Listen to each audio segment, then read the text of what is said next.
구독자 여러분 사랑합니다. 오늘의 주제는 바로 임차인 회계 처리, 리스 계약입니다.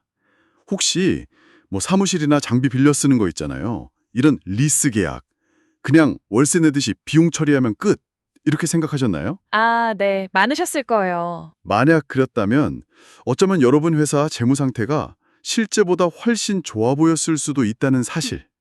이제 그 방식이 완전히 바뀌었습니다.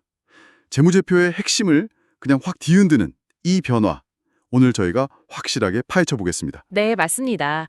핵심은 이거예요. 예전에는 온용 리스로 분류되면 재무상태표에는 사실 아무것도 안 나타났거든요. 그랬죠. 그냥 비용으로만 나갔죠. 그렇죠.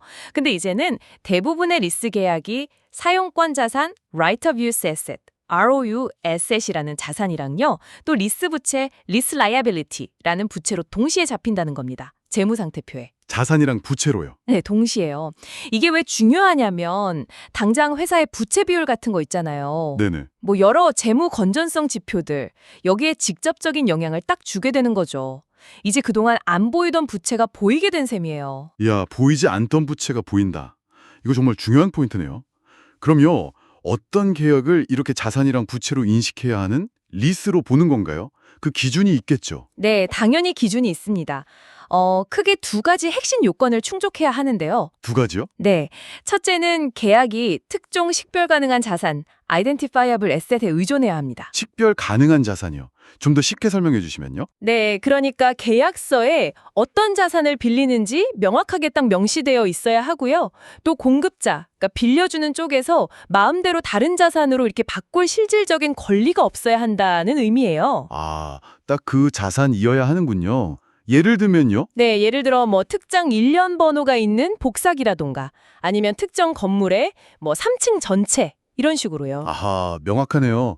그럼 두 번째는요? 두 번째는 이제 여러분, 그러니까 임차인 레시가 그 자산의 사용 통제권을 가져야 합니다. 사용 통제권. 네, 쉽게 말해서 리스 기간 동안에요. 그 자산을 사용해서 얻는 경제적 효익 있잖아요. 네. 그 이익의 대부분을 여러분이 가져가야 하고요. 그리고 그 자산을 어떻게 쓸지, 언제 쓸지 이런 걸 결정할 권리가 여러분한테 있어야 한다는 거죠. 아하. 이 두 가지, 식별 가능한 자산 그리고 사용 통제권, 이게 모두 충족될 때 비로소 회계상 리스가 되는 겁니다. 식별 가능한 자산 그리고 사용 통제권.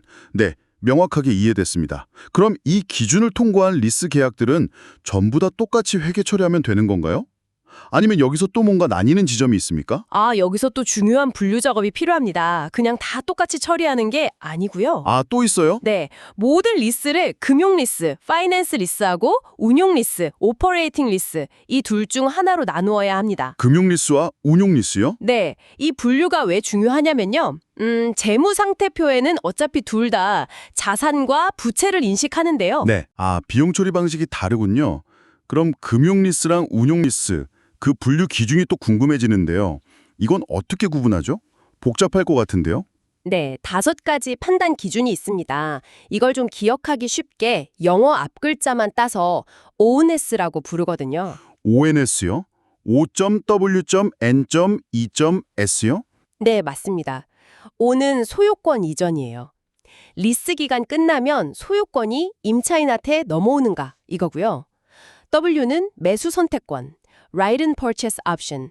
그러니까 리스 기간 중에 자산을 상당히 유리한 가격으로 살 수 있는 옵션이 있고 그걸 행사할 것이 거의 확실한가 이걸 보는 거죠. 아, 살 수 있는 옵션이 있느냐? 네. 그리고 N은 순현재 가치입니다.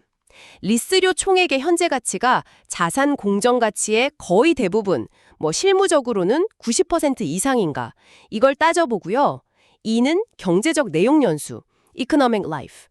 리스 기간이 자산의 전체 경제적 수명 중에서 상당 기간, 이것도 실무적으로는 한 75% 이상을 차지하는가. 네. 마지막 S는 특수 자산입니다. 해당 자산이 너무 특수해서 리스 끝나고 나면 임대인, 그러니까 빌려준 사람한테 별다른 쓸모가 없을 것으로 예상되는가. 이걸 보는 거죠. OWNES. 소유권, 매수 선택권, 순현재 가치, 내용 연수, 특수 자산. 네, 이 ONS 기준 중에서요. 단 하나라도 yes에 해당하면 그건 금융 리스, 파이낸스 리스고요. 아, 하나라도요? 네.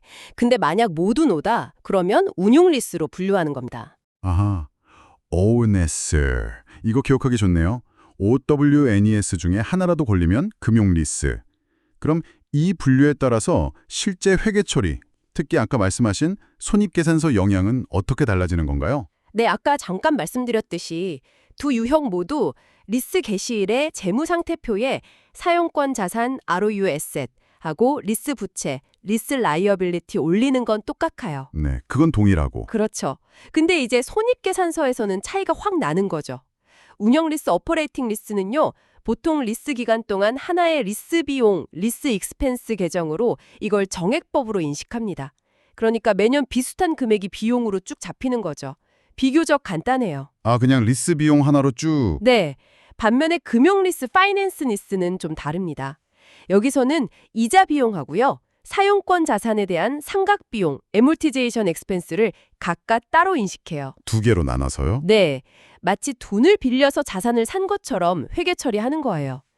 그래서 이 방식 때문에 금융 리스는 일반적으로 리스 초기에 총 비용, 그러니까 이자 비용 더하기 상각 비용이 운용 리스보다 더 많이 인식되는 경향이 있어요. 아, 초기에 비용이 더 많이 잡힐 수 있군요. 그렇죠. 이건 뭐 초기 수익성에는 영향을 줄 수 있는 그런 중요한 차이라고 할 수 있죠. 그렇겠네요. 특히 뭐 이익률 관리나 아니면 은행 대출 약정 같은 거 준수해야 하는 회사 입장에서는 상당히 신경 써야 할 부분이겠어요. 맞습니다. 근데 궁금한 게 있는데요.